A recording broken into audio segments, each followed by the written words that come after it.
So after a long stall with a 45-pound weight gain, the scale is finally moving again.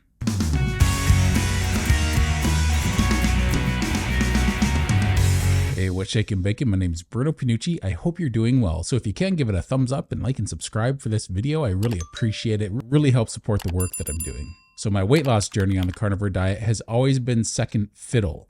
The first thing I've been trying to do, I've been trying to increase the quality of my health. Now, I'm a firm believer that when your body gets healthy, the side effect is you lose weight. And I lost quite a bit of weight doing this between zero carb eating and carnivore diet. I've lost 150 pounds doing the carnivore diet. And then actually I got to the point where I lost 160 pounds. Yes, I started at 465 pounds. But the interesting thing is I lost probably the first 50 pounds through zero carb, and then the rest of it was through the carnivore diet. And I fluctuated even though I was consistent, and I haven't cheated with a lick, taste, or bite off anything to do with the carnivore diet. So I've been very strict. But there was a window of time, a couple windows of time, where I put weight on. And you think, how is that possible? You're on a zero carb diet. You're only eating meat products. That's just protein and fat, completely cut out carbohydrates, and you've put on weight. Well, I first had it happen when I went to a high fat diet. I went to an 80-20 percentage of fat to protein. So I did that for 4 months solid. I cheated once, and I cheated with the carnivore diet. And it's because I went to a carnivore meetup and I paid like $110 for this meal. So I wasn't going to just sit there and have one small meal of just a few ounces of protein.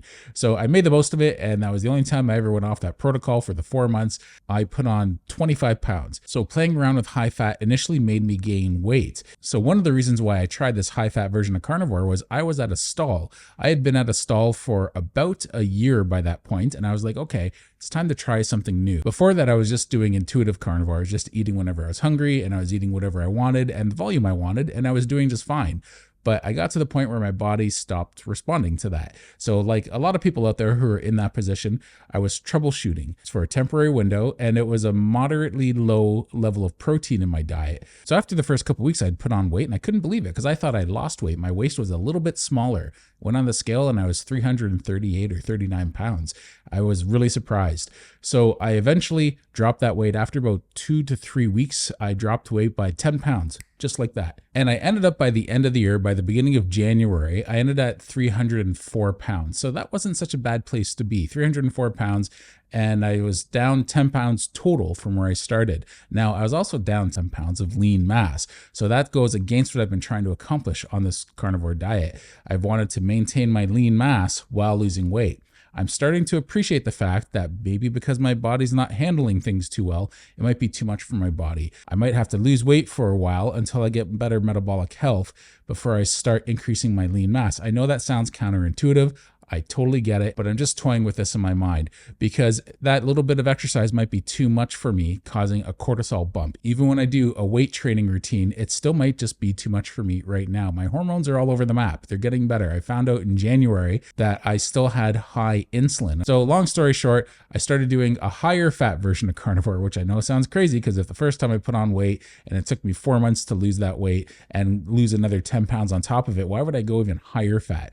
Well, Dr. Bright recommends a 90-10 ratio of fat to protein for healing the adrenal gland as well as the thyroid gland. Now, I have a history of adrenal fatigue and I do have hypothyroidism. So this is where it gets really interesting. I started lowering my thyroid medication a few months ago. So right off the bat, normally you would put on a lot of weight doing that. And even before I started messing around with my thyroid medication, when I went to this high fat version of carnivore in March, I did that for 2 months solid. Actually, it was just over 2 months. And I put on 45 pounds. Strict carnivore, put on 45 pounds. I was having too much fat, but my body obviously required it. My body needed it. And it took about 2 months before I started to slow down with the volume of fat. And then I was sort of noticing a little bit of weight loss with that. So I was having a little bit less fat in the day. Now, I didn't have diarrhea when I was eating all that fat, but my stool was on the loose side. So that shows I was getting too much fat in a day and it was passing as loose stool. Here's the thing. I wasn't doing it for weight loss. If weight loss was going to be a byproduct of that, then I would have been happy with that. That was not the main goal. The main goal is to try and heal my thyroid and my adrenal function. And sure enough, what happened? I've lost that weight and I'm right back down to the starting weight I was when I left the country back in March. So I put on over 45 pounds when I left the country doing this high fat version of carnivore. Today I weighed myself and I'm 315 pounds. Now I haven't checked with a bod pod to see what my lean mass is, but I'm expecting that to be roughly where it was last time I was at, around 315 pounds, because my exercise has been a little more inconsistent. So all that weight I put on doing the 90-10 ratio helped. So I cut back on my thyroid medication at the beginning of April, and doctor supervised, of course. So I went down quite a bit of strength in my thyroid medication. I would say about 40% or so. And what happened was I still lost weight. So that's a really good sign that I made a positive move and my thyroid is functioning better. My TSH was virtually non-existent. That told me and the doctor and the naturopath I was conversing with at the time that I was probably over-medicated because my body wasn't just producing enough. My thyroid stimulating hormone was just saying, we're good, don't worry about it, because the medication was doing all the work. So I stopped that and I've still been losing weight. Typically, whenever you start fooling around with your thyroid medication, you put on weight. Everything seems to be going in the good direction. I normally plateau around 315 pounds or so. So I just got down to this 315 pound mark. We'll see if I'm going to plateau here. What I've been doing the last 2 or 3 weeks is just regular carnivore. I've been having carnivore meals sometimes 2 times a day, 3 times a day, once a day.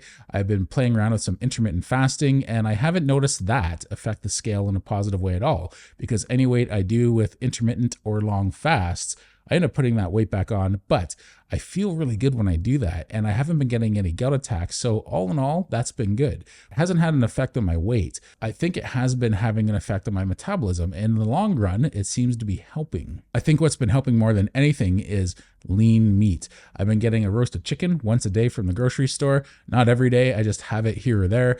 And I noticed that I've been losing weight more since I've been having this roasted chicken. I can finish a whole roasted chicken in one sitting, and I'm full afterwards. I'm like, yep, I'm good, I'm satisfied. And I have it with the skin, and I notice I feel comfortably satiated afterwards.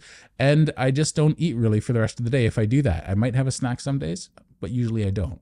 But I've even lost 10 pounds just in the last week, having that probably about 3 or 4 times in the week. So having that strategy where I'm eating probably around 11 or 12 o'clock seems to be working, and I'm still sleeping okay.